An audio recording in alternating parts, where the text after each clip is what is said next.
Today we're going to talk about how to use objective personality in the real world by matching functions. Hopefully at this point you guys have had a chance to look over the previous videos that I've had, look at Dave and Shannon's videos, and you're familiar with the functions, introversion and extroversion, and the genders that go with those functions. Let's say that you want to take that information now and try to use it in the real world. Okay, that sounds awesome. How do we do that?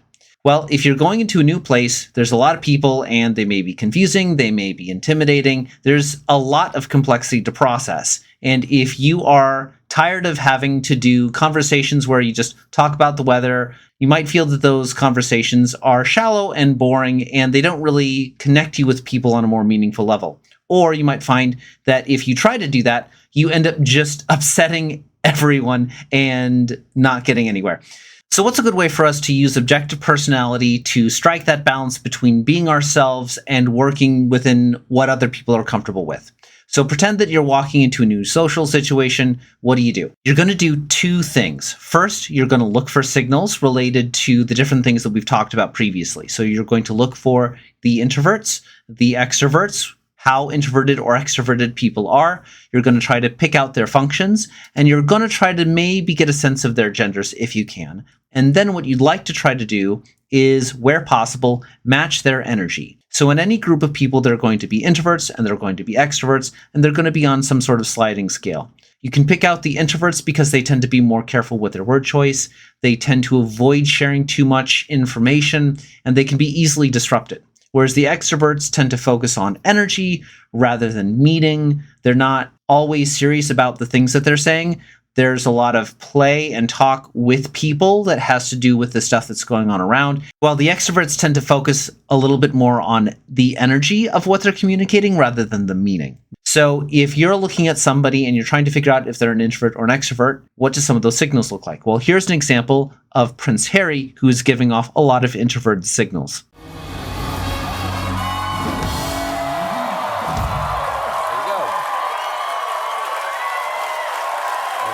So right away, you can tell that he's kind of uncomfortable being present in a place where lots of people are cheering for him.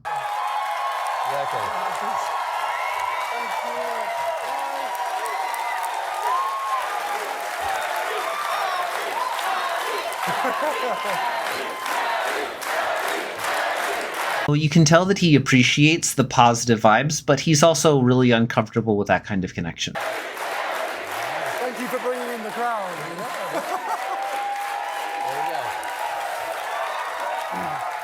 What should I call you? Call me whatever you want at this point. I'm Is it I'm Harry? stuck here until we stop talking. So. Well, in the book, I find a lot of people will joke about things that are kind of true for them. He does feel trapped in these social settings. I know that you yourself are a very private person for being a public figure. You're revealing a lot of things in here. It must be on a certain level kind of nerve-wracking to be out there to publicly and physically represent the book. Would you like a cocktail before we begin?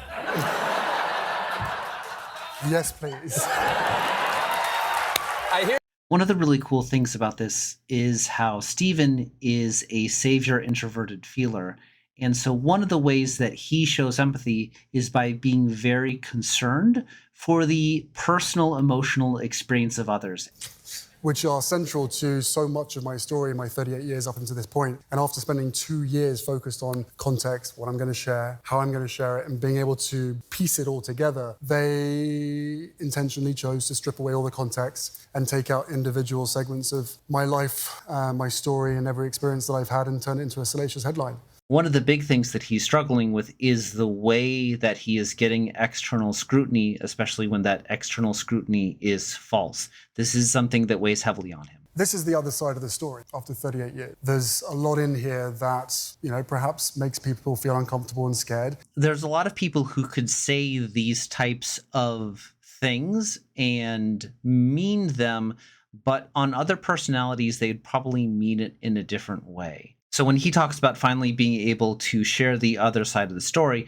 there's probably a lot of depth to that where there wouldn't be the same amount of depth if someone else who was much more extroverted was sharing the same sort of thing. Like, yeah, here's my side of the story versus like he's been holding this up for decades to finally try to present himself to the public That takes a lot of effort and energy, and it's probably a really stressful thing for him to try to do. On the flip side, let's take a look at somebody who may be a little bit more extroverted, Nathan Lane.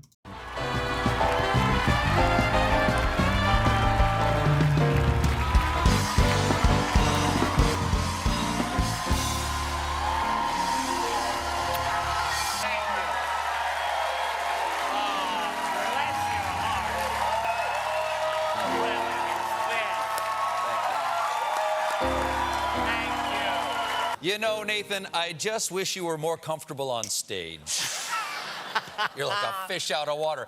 So right away you can tell that he's a lot more extroverted because of the way that he engages with a crowd, the way that he is looking at the crowd and very much enjoying the energy exchanged with the crowd. I'm a longtime fan. I can't believe this is the first time we've met.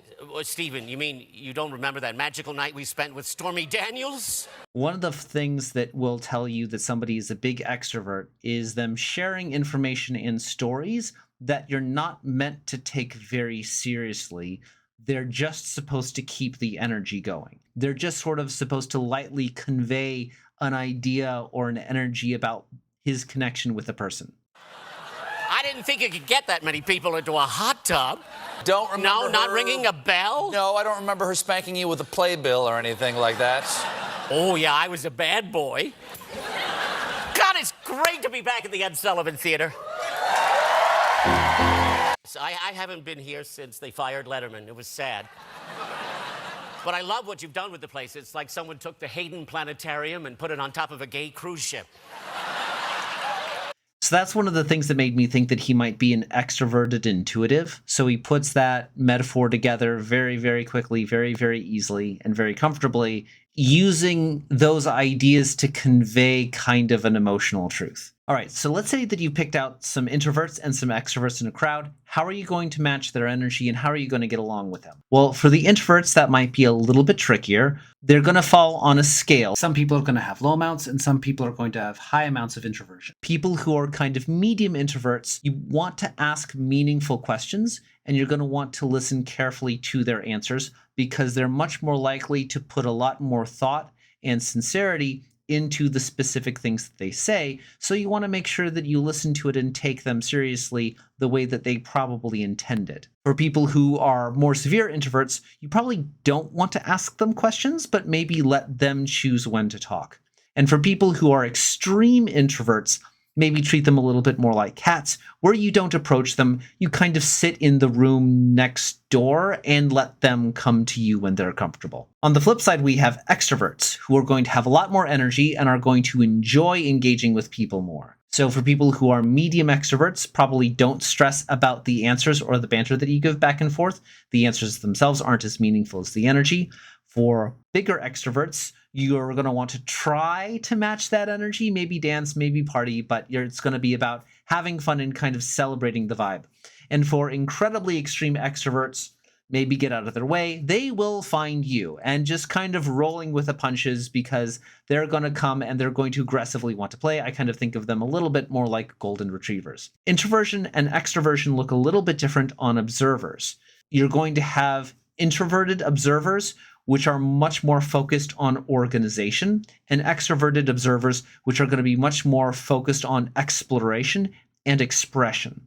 So for the introverted observers, they're going to be a little bit more about controlling and appreciating organizing things.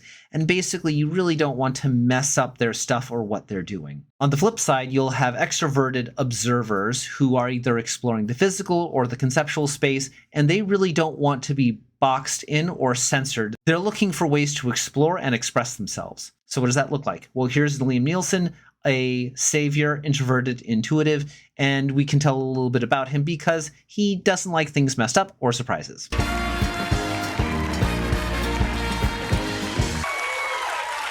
Nice to see you They again. didn't tell me it was live. So again, lots of people will make jokes that have a grain of truth in them. And one of the things that he's going to be very conscious of is surprises and physical chaos. And being in front of a live audience is a lot of physical chaos. It's all And killer. Paul Mescal. I'm Paul Mescal. Yeah, exactly. Yeah. They're young. Kids. Don't you hate young people? I do. Especially those two. Yeah. Young and talented? Yeah. You.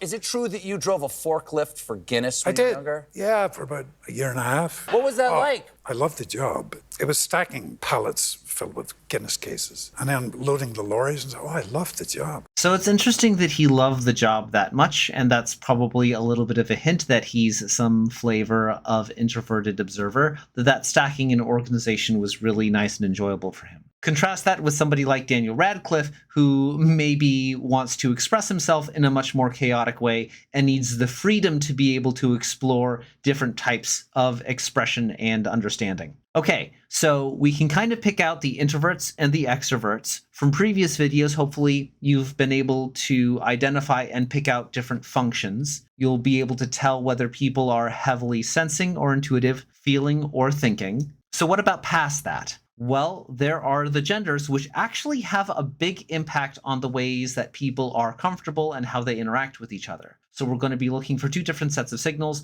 The feminine functions are going to be more gentle, a little bit more flexible and vague. They expect and embrace ambiguity and harmony, and they tend to be much more aware of others, not as much theirself. Whereas the masculine functions tend to be more firm, well-defined, high clarity, low ambiguity. They're a little bit more punchy, and they're aware of themselves, but not as much the other people that they happen to be punching. So here's an example of that masculine SE, Gal Gadot.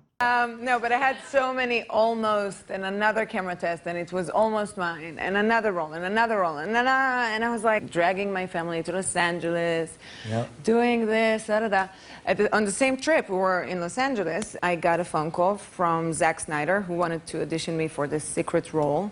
I was like, okay, sure. Well, you know, So the hint here that she's a masculine SE is just how clear and concrete all of these events and examples are. That's very solid in her mind. Contrast that with a feminine SE, Dwayne "The Rock" Johnson. Crazy thing, yes, about my grandmother. Big was, person, small person? She was on the larger side. Okay. Yes, like a lot of Polynesians, we run typically a little bit bigger. Okay.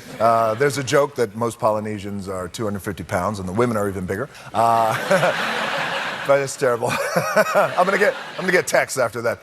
So a lot of picking up the differences between feminine and masculine functions is the vibe. And you can kind of tell that The Rock's approach to describing things and events is a little bit more gentle and embraces that ambiguity. So my grandmother, at a time when wrestling wasn't as globalized as it is today, in the 60s and 70s, when my grandfather was wrestling, it was the idea that wrestling was a show was always protected. So when my grandfather first started learning how to be a professional wrestler, he never told my grandmother. So he never smartened her up. He had his first match. So yes. he hadn't told her about like choreography or anything like that? Nothing. No, not at all. So as far as she knew, it was real, and there was going to be a fight down at this local arena in San Francisco where he first started. So yeah, again, you can kind of feel a gentleness around the way that he is handling those ideas and examples. Okay, so you've got a bunch of people, and some of them are going to be very, very solid, and some of them are going to be a little bit more flexible and embracing of that ambiguity. How do you match the energy? So for the masculine functions, those masculine functions tend to be load-bearing, and they can handle a little bit more impact and stress. Masculine extroverted functions tend to be the most durable parts of a person's personality in terms of engagement with people. They aren't necessarily going to agree with you on things when you're talking with them using those functions, but they're probably not going to be emotionally hurt by that disagreement. On the flip side, feminine functions usually seek harmony, and they don't like conflict. So if you are having an argument or a struggle with somebody and they're working with a feminine function, they're much more likely to avoid the conflict and be hurt by it. Here's an example of that. Russell Brand is a masculine FE, and you can kind of feel the way that he feels comfortable throwing small punches in the FE space. Yuri, look at him avoiding let George have a little go. Okay. And if it's... Go on. Sorry, George. That is brilliant. You are our politician, yeah? You represent this country, yeah? For you to sit back and let Pete Bully have a pitch. Like Tracy that time. He is bullying you, but at the same time... For yourself. If you cannot stand up for yourself, you deserve to get torn down. That's the whole point of Parliament, is people standing up. So real quick, he's about to launch into a thing, but he agrees with her that the point of Parliament is to kind of punch each other and to stand up for your beliefs and opinions. All right, stop it! I will resort to violence. This is not a democracy. This is like Iraq in the good old days, a dictatorship. Shut up! I have got Peter Stringfellow on the phone. So I would describe that as playful, but also a little bit forceful. That was quite alarming when you loomed round there, because you've got a very distinctive look about you, Russell. It was a bit like a dream. I don't reckon I loomed, I meandered. You meandered. There's a little bit of looming involved, if you don't mind me saying so. I deliberately timed that walk, Jonathan, so there'd be nothing startling about it. OK, well, I think you can't help but being a bit startling. Do you think so? Well, you've got a startling look about you. It's a great look. I'll be honest with you, if I thought I could get away with that, I would be there with you. Yeah. All right? You've got a kind of, what is that look? It's kind of like Max Wall meets Pete Doherty via Lily Savage. Nice. Sounds like a wonderful evening. With a little bit of Keith Richards thrown in for good measure. So you can tell that he's very comfortable with a little bit of shovey banter. This is something that is a relaxing state for him. Contrast that with someone like Jeff Goldblum, who is a feminine savior FE.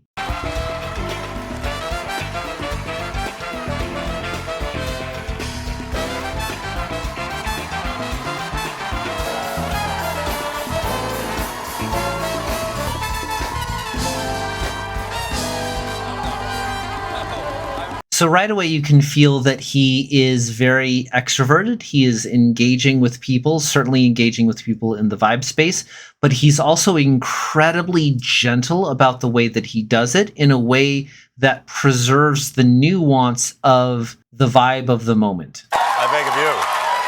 I beg of you.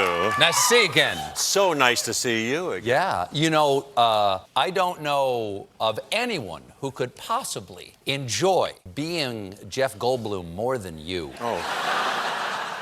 Really, I watch you So he's very, very happy and comfortable with this, but watch this next part. being Jeff Goldblum, and I think he really knows how to do that. Is it fun being Jeff Goldblum? Yeah, I like it fine. Okay, so that was really interesting. So he is a savior extroverted feeler, which means that his identity is his demon function. Stephen just asked him a very direct identity question, and you could see kind of how uncomfortable that made him. You said, I won't be uninspired by this. How does Jeff Goldblum stay inspired? Well, in many ways, I like to play music, of course, and Sure. but I do find myself coming back to this quote by George Bernard Shaw. Let me see if I can remember it. He says, "This is the true joy in life, the being used for a purpose considered by yourself as mighty, the being a force of nature instead of a feverish, selfish little clod of ailments and grievances, complaining that the world will not devote itself to making you happy. I am of the opinion that my life belongs to the whole community, and while I live, it is my privilege to do for it whatever I can. I want to be thoroughly used up when I die, for the harder I work, the more I live. I rejoice in life for its own sake. Life is no brief candle to me. It's a sort of splendid torch that I've got hold of for the moment, and I want to make it burn as brightly as possible before handing it on to future generations." So that is beautiful, and it's also an excellent representation of vocalization of what I think his personality kind of represents. So he has a feminine extroverted feeler, which means he has a very gentle way of engaging with the world, and that's most of his focus. The flip side of that is a masculine introverted thinking identity, and the masculine identity tends to take responsibility for things in ways that feminine identities do not. And so he sees this importance in the world, and it is his duty to give of himself to these higher causes. A beautiful articulation of what I think his personality is about.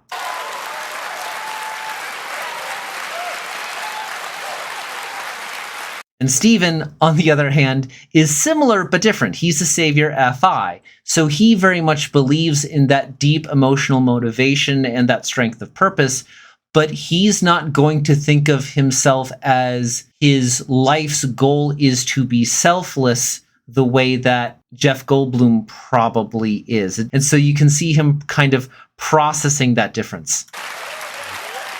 So why are we doing all of this? You get better communication when you use people's preferred functions, particularly their extroverted functions, even if they're closer to the demon side, and also matching their energy. So people have a hard time understanding functions that they aren't normally using, and so you're much more likely to have them not hear you as well if you're using their demon functions. And their extroverted functions are kind of designed to be engaging with others, and they're much less likely to be damaged as their introverted functions. When you're talking with somebody and matching their energy, then you're much more likely to get better vibes. The flip side of that is that people are less comfortable with their demon functions. If someone is showing you a lot of something like feeling, it means that their thinking identity may be something that they're more vulnerable to. If someone is showing you a lot of intuition, then they may feel less comfortable being nailed on the specifics. People get really mad at you when you disrespect their saviors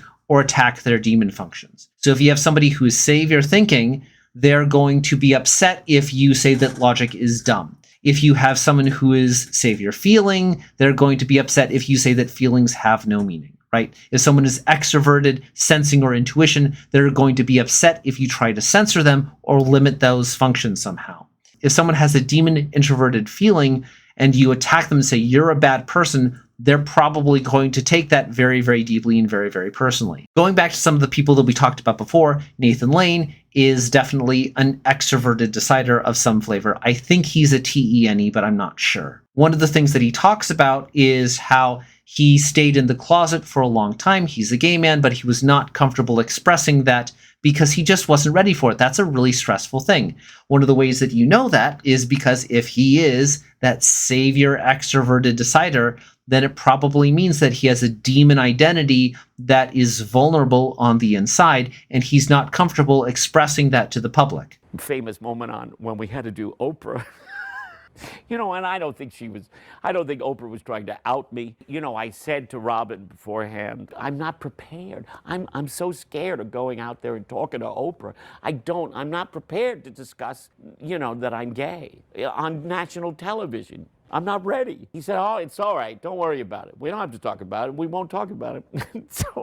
And then, of course, she was like, how come you're so good at that girly stuff? You know, and are you worried about being typecast? And then Robin sort of swoops in and diverts the, you know, Oprah goes off on a tangent and protects me. So in that interview, he talks about how Robin Williams helped him out and made him feel a lot better because Robin Williams understood that his identity was a very, very vulnerable thing. And by helping protect him from that public scrutiny made him feel a lot more comfortable. And so now he's gotten through that and he's a lot happier on the other side. Whereas if he'd been exposed and attacked in that moment, he probably would have been really hurt by that and carried that hurt for a really long time. As we were mentioning before, Prince Harry, on the other hand, is an introvert whose demon function has to do with the tribe and the way the tribe interacts with him. His mother was killed when he was very young because they were being chased by the paparazzi and they had a car accident. That is terrifying for anyone, but for Prince Harry in particular, that's going to be a symbol of just how dangerous the tribe is. And so when you look at him later on in life and see how defensive he is about the way that people treat him and view him, it's coming from a very deep, meaningful place. This is a scar that's going to haunt him for probably most of his life. I think one of the most, look, I'm not going to lie, the last few days have been hurtful and challenging, not being able to do anything about those leaks that you referred to. But perhaps not perhaps, without doubt, the most dangerous lie that they have told is that I somehow boasted about the number of people that I killed in Afghanistan. But also, I would say that if I heard anyone boasting about that kind of thing, I would be angry. But it's a lie. And hopefully, now that the book is out, people will be able to see the context. And it's really troubling and very disturbing that they can get away with it. So as someone with an extroverted feeling demon function, he very much believes in sort of an extroverted fairness, like what is and is not okay on a values spectrum for society. That's a big part of how he views his interaction with people. And boasting about killing people is a terrible thing.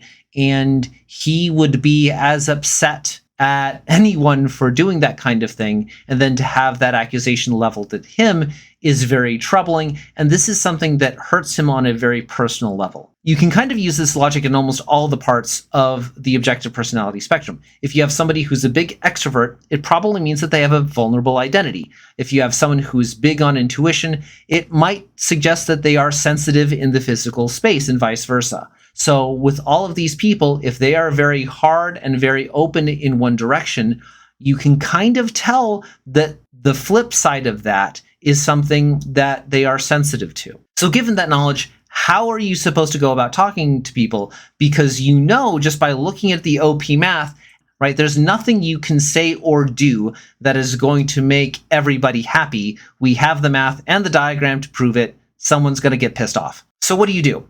One thing that you can do is just try to be more feminine, extroverted feeler, where you're just going to support everyone in a very gentle way, which is probably as low offense as you can get. And I think a lot of people kind of do end up adopting that mindset as they get older. They have conversations, they upset a lot of people, a lot of friendships don't work out, and you learn some basic things like don't talk about politics, don't talk about religion, because these things can be divisive issues. But eventually, I think older people learn harsher versions of that concept, where really you should not be sharing your opinions, you shouldn't be sharing negative opinions or feelings, and you really shouldn't be giving commentary.